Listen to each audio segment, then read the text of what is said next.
And they sort of pivot into this like live stream / podcast reaction content. That's something that Ethan Klein did. That's why he hasn't uploaded on this channel, and all of the things that he's talking about have happened while he hasn't uploaded on it, because he found a way easier way to do YouTube that requires basically no work on his part. He can just outsource most of the actual work to others, pay them to do it for him, doesn't have to create anything original. All that he really does is talk about celebrity drama and incompetently talk about politics. So yeah, good grift. Pounds. And I've pissed off 75% of the internet. Probably a lot of you guys too. Actually talking about there at the NRA meeting that's today in Texas. Someone should bomb. So I think it's kind of weird for Ethan to joke about something like that. So he clearly thinks that, for example, everyone who is like a pro-gun member of the NRA should be bombed. That's something that he said. It wasn't merely a joke. He clearly thinks it's okay to say things like that in certain contexts against political opponents. So I don't know why he'd bring that up. It's really not good for him to show this here when he's going to spend like the rest of his video pretending that like not being respectful and nice enough to people who believe in abhorrent political ideologies is like a horrible thing. Oh yeah, and I got a tattoo also, so I'm cool like that now. Left or right, I always thought that despite our differences, there was one thing we could all agree on. And what was that? That we love America. That we love the world's premier genocidal empire. This guy has just watched the USA enthusiastically support a genocide of a minimum 100,000 people over the last year. He claims to be pro-Palestine, and here he is. I love America. I support America. Everything she stands for. Mom and Dad and apple pie. Sure, there's plenty to criticize and endless things to improve, but I thought it was about making a more perfect union. I don't think the problem that me and others have with America has much to do with its domestic politics, though they are shit as well. I think it's to do with what you do to others. So, I mean, I don't want your union to be more perfect. I want you to stop killing other people. And I would think that you would learn something about that, since you're supposedly pro-Palestine and you've witnessed your country enthusiastically providing absolutely crucial, indispensable backing for a genocide for more than a year. Not tearing it down. Marching bands, a pride that only the thing is, there's something kind of scary brewing in America. Communism.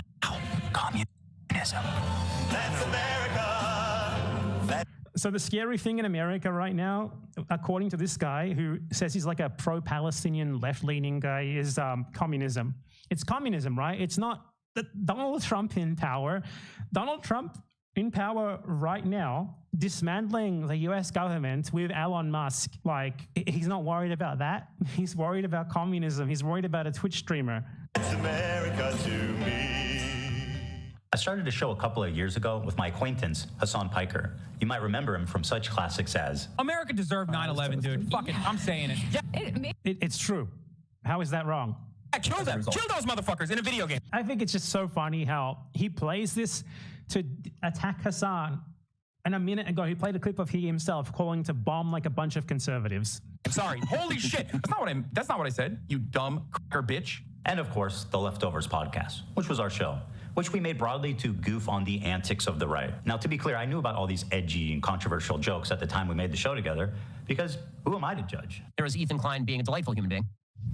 I was just going to say, if there's another Holocaust, if they start rounding up the Jews again, I hope Ben gets... Showing this stuff does not paint you in a favorable light when you spend the rest of the video pearl clutching about other people saying that those same sorts of things about the most abhorrent people alive. You understand that, right? He presents himself as someone like me, a left-leaning Democrat. No, he doesn't. No, he doesn't. You aren't a left-leaning Democrat. You're literally pivoting to right-wing. Oh, I just can't. Like, I want to get to the facts, but it's such bullshit. You are not a left-leaning Democrat. Supports basic things. And we went on making the show for about 2 years. And Hassan does not present himself as a left-leaning Democrat. Hassan actually presents himself as like a far-left radical, and he's not. That's the problem. He's not a far-left radical. He's like a center-leftist, but he presents himself as like as far as he can get away with being a communist. And you're just wrong. And it doesn't make sense that you're wrong about this too. There's no way you genuinely believe this. No way you didn't know this beforehand, because Hassan is one of the most documented human beings in history. Like what? I think 70-80% of his life is just straight up live streamed. So there's no way he did not know this. Fuck off, man. Everything was good. Everyone was having fun. The audience was having fun. No problem. That was until this happened. We were doing our regular show, and for the first time I noticed an inordinate amount of radical, hardcore leftists. I mean, I thought we were social democrats. Radical, hardcore leftist. So I'm a leftist, and when I see people who are more left than me, that makes me scared. I don't think that's the normal position of someone who's actually on the left to say. Not whatever this was. I don't hate the idea of like people who can be successful. I think it's good that people can achieve success in the term monetary success. I mean, that's what that means, right? I do. You know, there's nothing wrong with that. Because I see so many people in the chat saying no. I don't know what y'all are tripping about. Like, what the fuck do you What is the idea like, that you guys, people like, are looking for? You guys are all like radical communists? There's that many radical communists? Oh my God, Fuck this radical chat. communists? Like, I'm a leftist and I use communist as a pejorative constantly. I'm a leftist. Here's some Red Scare. I'm going to just let this play until we get to a part where he actually makes it like a statement of fact on history or politics or something, because otherwise I'm going to be here all day. I mean, I'm already going to be here all day. What am I talking about? I'm going to be here for multiple days. Let's continue. You're watching a capitalist pig. Deal with it. And then this happened. This comment from Hassan really started to sound some alarms in my head. If you're in a socialist country with multiple parties, and one of the parties is a capitalist party, which would surely exist, Yeah. what would you do if that party started gaining momentum? The solution to that would always be education and offering more Re-education? re-education, certainly, yeah. There should be an enforcement mechanism, and in that enforcement mechanism, I think like rehabilitation, which would include re-education as well. If putting capitalists in re-education camps isn't disturbing enough, Okay, he didn't say anything about re-education camps. Oh, he didn't say anything about re-education camps. You just changed the word education to re-education. You said, yeah, re-education. Like, what does re-education even mean? I don't think anyone really knows. It's just like a negative term that's applied to like American, Western enemy nations occasionally. He never said camps. He didn't say anything like that. Re-education camps for capitalists is disturbing enough. I mean, buddy, I don't believe in re-education camps for capitalists. I believe in total appropriation of everything they own. Let me tell you. And if you don't own capital, you're not a capitalist. Just to be clear. You might think you're one ideologically, but you aren't. I started to notice that Hassan was carrying a lot of water for communist states' war crimes and genocides. Communist states, war crimes, and genocides. What do you call Crimea? I call it a part of Russian territory, bitch. That's So he goes from he's carrying a lot of water for communist states, and then his example of a communist state is Russia. By the way, this is just a joke. It's obviously a joke. Because, you know, I guess he had people in his chat coming in there and being like, oh, what do you think of Crimea? What do you think of Crimea? So he made a joke about it. That's what I call Crimea. I call it Crimea River, a Russian river. He's doing this thing here where, like a lot of drama YouTubers who are not very smart do this, where they just sort of play clips and they don't actually try to argue against those clips. They just play a clip of someone, and you're just supposed to accept that what's being shown is bad and wrong, while the person showing the clip does not even make any effort to explain to you why they think it's bad and wrong. This sort of thing is specifically designed to appeal to an audience of people who already believe what he believes and who are not going to question it at all. It's just total garbage. It's slop. The annexation of Crimea is absolutely a justifiable annexation. Tibet was literally a fucking... So the annexation of Crimea is a justifiable annexation. I would need more context to tell what he really meant to say there. He could say justified and justifiable. These are two different words. Justifiable as in there is a decent argument for it, or justified as in I believe personally it was justified. So the Russian annexation of Crimea, I made a video about that specifically, actually, going over public opinion in Crimea, what people there wanted pre-invasion and stuff like that. And my conclusion was that even if people there wanted to be a part of Russia, it does not justify an outright invasion and annexation. Something that should have been handled peacefully, and that perhaps even was something that should not be allowed, even if the majority of people there wanted it, because otherwise you're opening a whole can of worms where if you get a vote somewhere, then, well, you can just secede. But the point is that the case for Russian sovereignty over Crimea makes a lot more sense than a lot of other things that Ethan Klein clearly supports, like U.S. sovereignty over Hawaii, U.S. sovereignty over New Mexico, Texas, and California, and Arizona, then Israel's existence, period. Because when Israel was formed, the vast majority of the people who were already there did not want it to be formed. They were against it. And yet it was formed anyway, wasn't it? Against their will. And Ethan is totally fine with the existence of Israel. He's totally fine with that situation continuing. So I would need more context here to be able to tell what Hassan actually meant.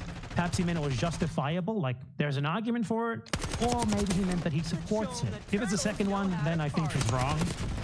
But I mean, it would be at least nice for Ethan Klein to try to present an argument as to why he thinks what Hassan said is wrong there. But instead of doing that, he just plays clips and expects them to just be sort of self-evident. And that's a very dumb way to approach a video supposedly about important politics, history, facts, and stuff like that. If you rely on your audience just already agreeing with what you're saying, just taking what you're showing as self-evident, then all that you're really doing is saying, hey, Americans, hey, Westerners, you already think that Russia is bad and China is bad. After all, that's the position that you're fed by your media and by your government every single day. It's like the hegemonic normal thing for you to think.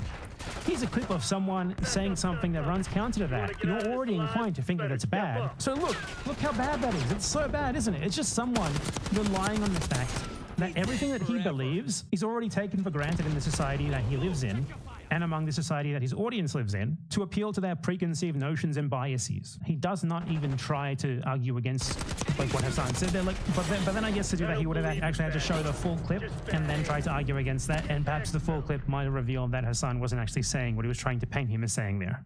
Feudal slave mandate like autonomous zone. China did them a favor. That was one. I mean, in America, when I say something like this, people get very upset. You know, we talk about the Dalai Lama saying "suck my tongue" or whatever, but like that's not far from the norm in fucking normal Tibetan existence before the Communist Party came in and China unilaterally took over Tibet.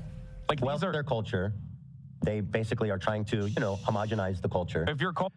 You would expect Ethan Klein to present some sort of evidence of the claims that he's making here, aside from just, I said so. He does not.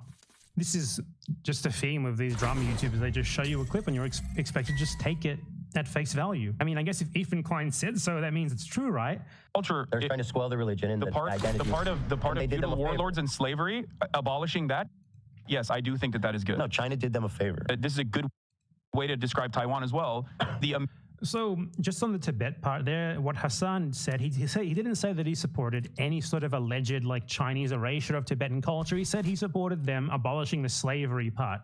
The slavery thing is very well documented, at least serfdom. I mean, it depends on your ideology, whether you want to call it slavery or serfdom. Basically, a system where you are forced to work with no path out of that is pretty analogous to slavery. But beside the technicalities, Tibet was very much a massively hierarchical state with people in situations that today would certainly be considered slavery. Most of the population was in that state, and the Chinese invasion and annexation abolished that part of the social structure. And that's what Hassan is saying that he supports here. He's not saying that he supports any sort of wider cultural homogenization efforts by China. And then Hassan continues on with an analogy regarding Taiwan, which, as far as I know, I'm the one who invented it, and you got that from me. So nice thievery, Hassan. Abolishing that, yes, I do think that is good. No, China did them a favor. This is a good way to describe Taiwan as well. The American federal government going to the fucking South and killing, unfortunately not all of them, but a decent amount of slavers and defenders of slavery. This is violent retribution from a powerful federal government that squashed, okay? Tibet is the South in the Civil War?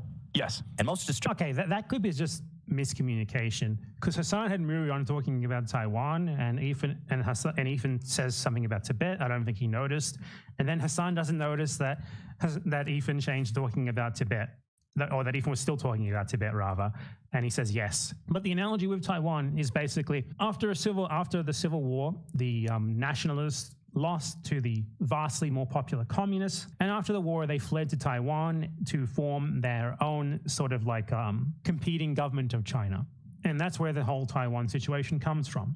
And there's an analogy, something analogous to that, like, you know, what if in the US Civil War the Confederates lost and then fled to Hawaii or Cuba or something, and they said, this is ours now, we're going to have our own, you know, our own separate government with cocaine and hookers or whatever. We're going to keep laying claim to the mainland, blah, blah, blah. I don't think that Americans would find that very acceptable. I don't think that Americans would think that such a state should be allowed to exist, and that their own country would be in the wrong for trying to get rid of it or trying to reclaim the land that they stole or whatever when they moved away. That's basically the analogy. And that's what I think Hassan was getting at, but he honestly didn't end up making much sense, and the end of that didn't make sense. But again, Ethan does not actually refute what he's saying. He does not talk about slavery in Tibet, try to refute what Hassan said about it. He could have at least argued that, well, okay, you know, the slavery was bad and it's good that they abolished that. But still, the rest of what they do there is wrong. Maybe you can make an argument like that, but he doesn't. He doesn't even try. He just shows the clip and relies on the audience already agreeing with him. disturbingly, a complete whitewashing of the Chinese genocide against their Muslim minority group, the Uyghurs. Don't they have Uyghur death camps? Is that? It's not a death camp. They were re-education camps, and they are no longer in operation. Is that according true? to the Associated Press? Okay. I saw this But, yeah, crazy they're- documentary, and I don't know. I don't know the surrounding narrative or anything about it, but it was about there was doctors in the area. They would be able to procure organs. No, or- that's no. I'm telling you, they were in China with. Oh, okay, that one is like Shen Yun, They're like, we Falun could Gong. get you an organ from a Uyghur. But why is that? Is that really that crazy? The Associated Press. Now, I just want to note there in that clip that all that Hassan Piker said is that there are no death camps in Xinjiang. There are factually no death camps in Xinjiang. And it's insane that Ethan would play that clip and just sort of leave it self-evident as like self-evidently negative about Hassan when what is actually true about that clip is it makes Ethan look like a fucking moron. Like he just sees a documentary that claims that there are death camps, like industrial scale death camps where people are just being sent to and massacred. I guess like he's imagining like something analogous to the Holocaust here. And also they're harvesting their organs and he saw a documentary on this, so I guess it must be true. Like it seems plausible. I mean, if that seems plausible to you, I think it's kind of dumb. Like you would think that he would follow it up with some sort of evidence of the death camps that he claimed existed. As I don't know Hassan Piker's position on most things, let alone this. But all that he said in that clip is that there's no death camps. That there's no death camps. That's all. And he's right, and Ethan's wrong. Then after that, there is a clip here where Hassan talks about an AP article that talks about how the Chinese oppression in Xinjiang had died down. The Associated Press quietly fucking wrote an article that didn't get a lot of coverage in mainstream media about how like, okay, well, all the concentration camps have been closed now. Like all the re-education camps are closed now in fucking Xinjiang, and it's like very different. Listen. The clip that he just showed is Hassan saying that there were concentration camps and there were re-education camps in Xinjiang. Right there in this clip. This clip is from 2021. You can tell because he's watching a hilarious clip of this Enes Kanter, this hilarious basketballer who just hates China. But he's not good enough at basketball to have a career afterwards, so he's trying to set himself up to be like a pro-US grifter. And he wore shoes saying no to Beijing 2022, the Olympics. You can tell the time frame of this clip then is that it's from 2021, 4 years ago. So 4 years ago, there was an AP article saying precisely what Hassan is saying there. Terror and tourism, Xinjiang eases its grip, but fear remains. And it's talking about how the oppression in Xinjiang has been scaled back, and that in 2012, Chinese officials declared the camps closed, saying many indeed appear to be closed. So what the Chinese government did at this point is, after global outcry regarding the imprisonment of...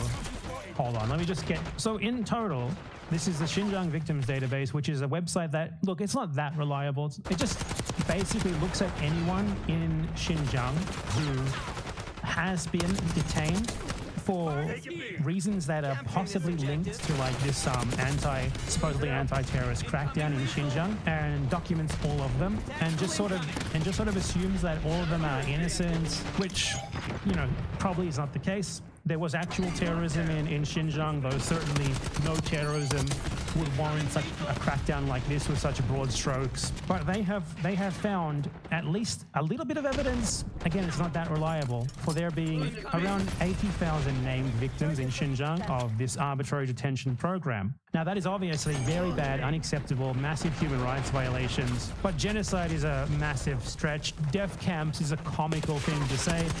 Even if, we were to say, okay, this is an underestimate, perhaps it was, 3 times more. 200,000 people in total imprisoned for suspicious reasons over the course of 6-7 years. Again, obviously very bad, unacceptable, but genocide is a massive, massive, massive stretch. And what this article is about how the previous sort of re-education camp system was shut down. A couple of prisons were built in its place to house people who apparently weren't worthy of being released. Don't know why. I don't know if they're guilty or not. Do you know if they're guilty or not? I can't read Chinese. I can't look up their cases. And doubtlessly, a lot of the people who are still being held, at least in the tens of thousands, probably didn't really do anything that warrants them being held. And it's a travesty. To call this genocide, especially after what we've seen recently in Gaza, it is really ridiculous. And it's especially ridiculous for Ethan Klein to call this genocide so easily, given the fact that he supports the existence of Israel. Israel is a country that for its entire existence has done to Palestinians what Ethan Klein thinks that China does to Uyghurs in Xinjiang. The very existence of Israel is based on the principle of as many Jews as possible, as few Palestinians as possible, as few Arabs as possible. It is a country founded by people who moved there specifically to form their own ethnic supremacist, ethnic exclusionist state for themselves at the expense of those who were there before them. It was founded on the expulsion and killing of at least 800,000 people, and since then it has terrorized and brutalized those same people in order to maintain its existence. If this is genocide, if your threshold for genocide is this low, then how is the Israeli state, whose existence as that sort of ethno-state, whose continued dispossession of its victims you support, how is that justified? How is that not genocide? Why are your standards so selectively applied? Israel is literally like the real world manifestation of what these people imagine happening in Xinjiang for 80 years. And it's ludicrous that they throw these terms so out there so easily in circumstances that are nowhere near as clear as those of Israel, yet he outright supports the existence of Israel. Very different vibes in Xinjiang, and now, you know, it's the tourism hour. Let's see what the Associated Press actually had to say about this. These are all AP articles from the last 2 years. UK independent body reports China committed genocide in Xinjiang. Okay, let's look at this UK independent body. So the Uyghur Tribunal is an independent people's tribunal based in the United Kingdom aiming to examine evidence regarding the ongoing human rights abuses against the Uyghur people. Let's make clear what this actually is, okay? The Uyghur Tribunal was an initiative of this organization called the World Uyghur Congress, which is partially funded by the NED, aka the US government, and it's literally just a fake court that they made up in order to declare that China did genocide, and then the court declared that China did genocide. Incredible source, Ethan Klein. Amazing. Good work. China sanctioned a U.S. research firm and 2 individuals over a report about the human rights violations in Xinjiang. I just want to note here, this is human rights violation. There have absolutely been human rights violation against Uyghurs and Kazakhs in Xinjiang, also against other minorities there. But human rights violations is a lot different to genocide, okay? Ethan's original claim was there are death camps where Uyghurs are being mass organ harvested.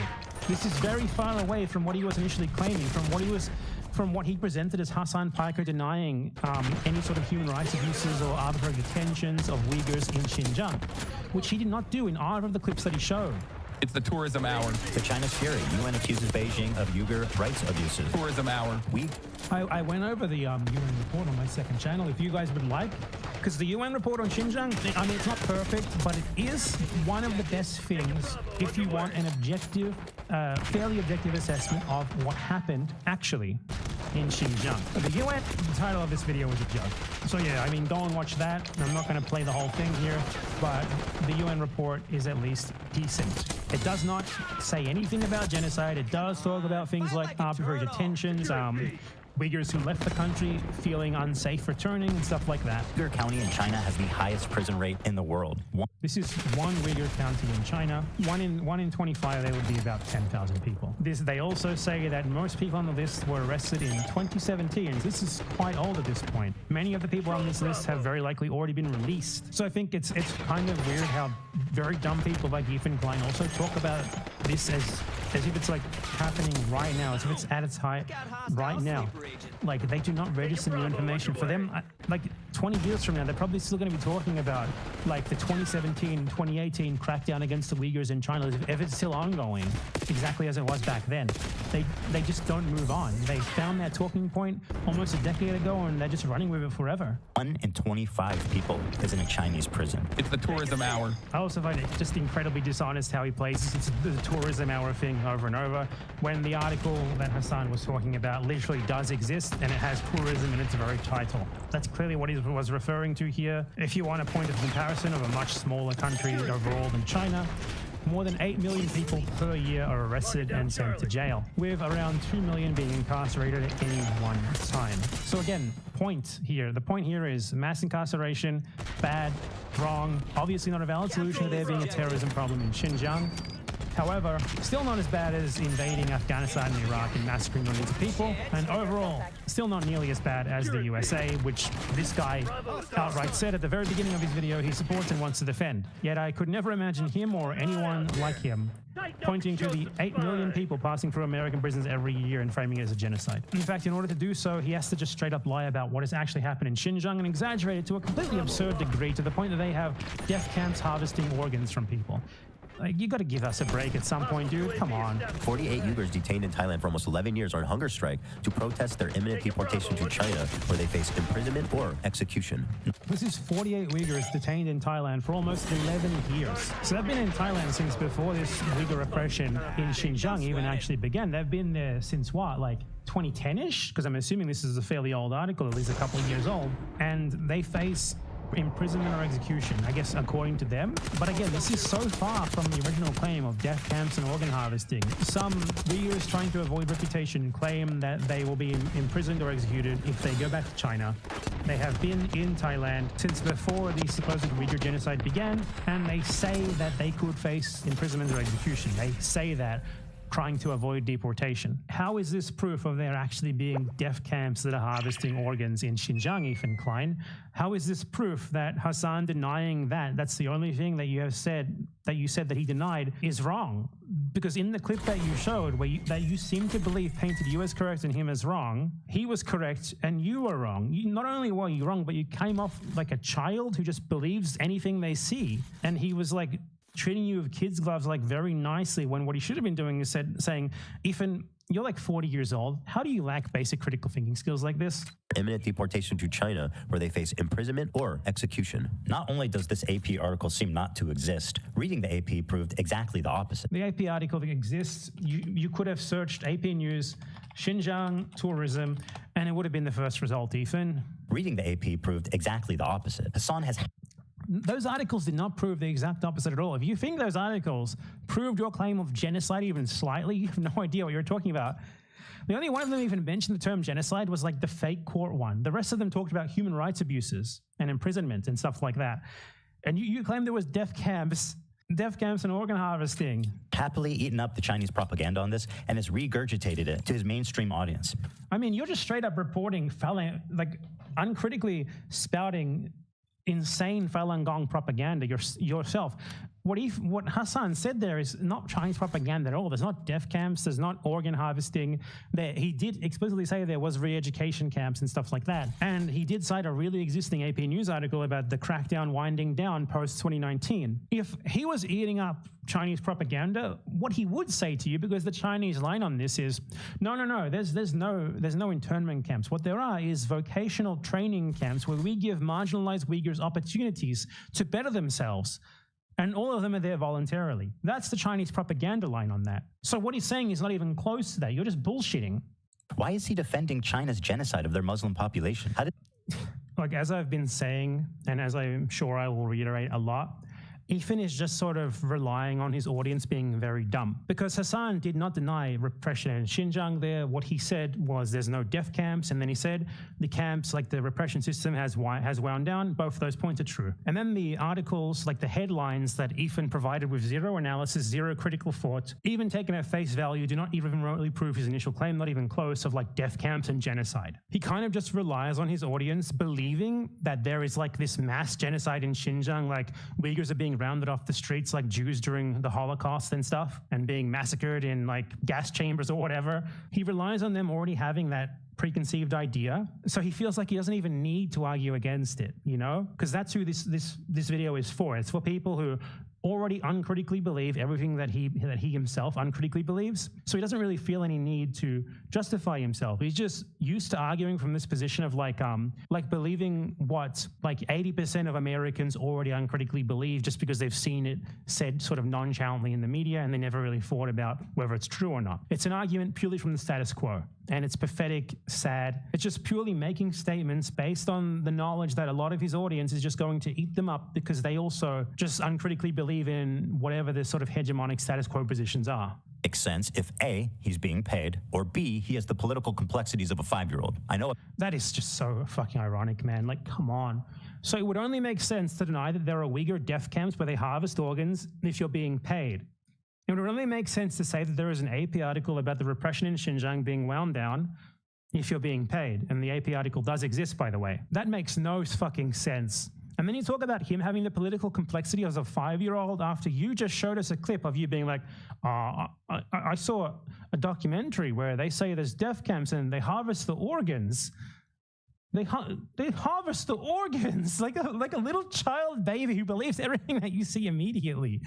We're supposed to believe that he's the one with the political complexity of a 5-year-old and not you. It's so ridiculous. I know America bad is a meme that people laugh at online, but with Hassan, this does actually seem to be the beginning and the end of his analysis. Let me explain to you 2 principles that you should keep with you, coming from a person who's Turkish, okay? When you look at a situation in the Middle East, you look at what the local government is and who the Western forces are. Never align with the Western forces. So when I look at other countries, I look at the regional actor, whoever the regional power player is, and then I look at who is backed by the Western superpowers. That's a principle that you could take home with you. If you want to actually be moral or if you want to be smart about the way you analyze other countries, that's one basic principle that you can take home with you. All of a sudden, magically, you are above on your foreign policy analysis. You're going to be better off than 90% of people that look at the situation. After seeing all of this, I was already getting uncomfortable. Okay, so he's not gonna refute that, because what Hassan said there is broadly correct, and he wasn't saying that you're always going to be right, nor did he say that you should support the anti-Western forces. What he said was that you should oppose the pro-Western forces, which is a very different thing. Now, broadly, what he said there is absolutely correct, and he also did so with the caveat that you will have a better analysis than most people, which is true. Just abiding by that principle, you will have a better analysis than most people, especially Ethan Klein. Ethan Klein needs to respond to what he actually said there and say, no, that's wrong. Here's why. Let me give you some examples at least. And even then, Hassan still wouldn't really be wrong, because he didn't say that you would end up with like a perfect analysis or anything. He just said that you'd have a better analysis than most people. And honestly, what he said there was only about the Middle East. And in regards to the Middle East, yeah, it's completely true. When there is a conflict in the Middle East and you take a look at like who the US, the UK, the EU, and all of those fuckers are supporting, it's generally going to be pretty bad people who are probably going to make things even worse if the Western forces get their way. And even if you get that wrong, your analysis of the Middle East would still be infinitely better than Ethan Klein. So what he said there was not wrong at all. And it's just pathetic that Ethan doesn't feel the need to even provide any counter argument here, just because this video is not for convincing people. It's for people who will see someone say something as obviously correct as you should oppose US foreign policy in the Middle East and be like, oh my God, that guy said the US foreign policy is bad. Does he not support our troops? It's for that sort of intellect. So yeah, he doesn't feel the need to elaborate because it's just not for those of us who like arguments and evidence and stuff like that, you know? It's for brain-dead lobotomized people. With our partnership, I started to wonder if I had any idea who this guy actually is. And then this happened. We have breaking news out of Israel this morning where Hamas has launched a surprise attack within Israel's borders overnight. After the shock of October 7th, I noticed a huge increase of anti-Semitic comments from Hassan's stream and Discord, including from his head mod. Okay, I was disturbed that Hassan was seemingly okay with this. Can you, do you care that your chat is calling me racist? Do you make any attempt to? Anti-Semitic comments. They're calling me racist. I have not looked at my chat. I have not looked at my chat at all, but you I just opened it, but don't you have moderators? Do you care at all about what your audience? Calling you racist in someone else's stream chat should not be allowed. You are a racist, by the way. This is the best you got? No way, dude. There must be more. Surely. There's 32,000 people in here right now. I'm just trying to tell you guys how it feels. And It feels bad to be called. Well, you are a racist, so you should be called one. fucking shocked that you don't care that people in your chat are saying, who the fuck is this child called Zionist fuck? I love you, but there's... You are a Zionist fuck. That's not anti-Semitic to say. But there's only so much I can do. How can you be surprised? Why don't you ban these people for calling me things that I actually am, like a racist and a Zionist? This is, you sure provided evidence of anti-Semitism here, you... When your Discord is literally full of fucking... Ethan, I love you, but there's only so much I can do if you're making that argument. You know that, right? Like Hassan's chat had been calling me a Zionist, baby-killing genocider. If you're a Zionist, which you are a baby killer, as Israel massacres babies on the regular. That's simple. You support Israel, you support genocide. Israel is innately a genocidal project. How? Simple. Israel is a country formed as part of a long-planned settler colonial project that was always based around getting rid of the people who were there beforehand and replacing them with a Jewish ethnic majority. This is something that is necessarily genocidal because the people who were there beforehand need to be dealt with, aka their culture, their society, everything about them needs to be at least removed, if not outright deleted from the planet. Ergo, Israel is innately genocidal. Ergo, if you are a Zionist, which you are, you support the existence of Israel. That's what being Zionist means. You are a Zionist, you are a genocider. Calling you a baby killer is fine too. Why not? You support a baby-killing ideology. What's wrong with that? This is your example of anti-Semitism. People saying things about you, like insulting you with insults that are broadly applicable to you. It's a fucking joke. Maybe it is unreasonable that I'm asking him to moderate his chat for a friend. He doesn't even know where I'm coming from because it's not something he would ever ask for. And all these other content creators actually, you know, whipping their communities when their chat is going fucking absolutely bananas over random dumb shit and bringing my name up for no fucking reason. That you were just allowing that shit to run rampant in your chat, and I thought that was fucked up. I don't care about this part. I'm just going to play it, and I don't give a shit if Hassan is a hypocrite about moderating his chat or something, okay? I love you, but there's... The point is, none of that was anti-Semitic. In fact, all those insults accurately apply to you, to your ideology. And you do not provide any evidence otherwise. But there's only so much I can do, especially as someone who thought we were fucking friends. I think that's a reasonable expectation for someone who you consider to be a friend. The problem wasn't that he was pro-Palestinian, because I share a lot of those views, and I've been a stalwart supporter. No, you don't. Of the Palestinian cause for many years. Problem with Did you guys see the clips that I showed at the beginning? I've been a stalwart supporter of the Palestinian cause for many years. He called Palestinians arrested in IDF terror raids it. He called Ramallah a terrorist city. He frames Palestinians as like a demographic time bomb. Like, it's like Tucker Carlson great replacement theory sort of stuff. He said that Palestinians are like innate anti-Semites who just immediately lynch any Jew they see. Pro-Palestinian, he said that Yoav Gallant was a great guy. He defended him vehemently. You have to be fucking kidding me, dude. You are not pro-Palestinian. You don't know what pro-Palestinian is, and you want to reframe what it is to not be pro-Palestinian at all.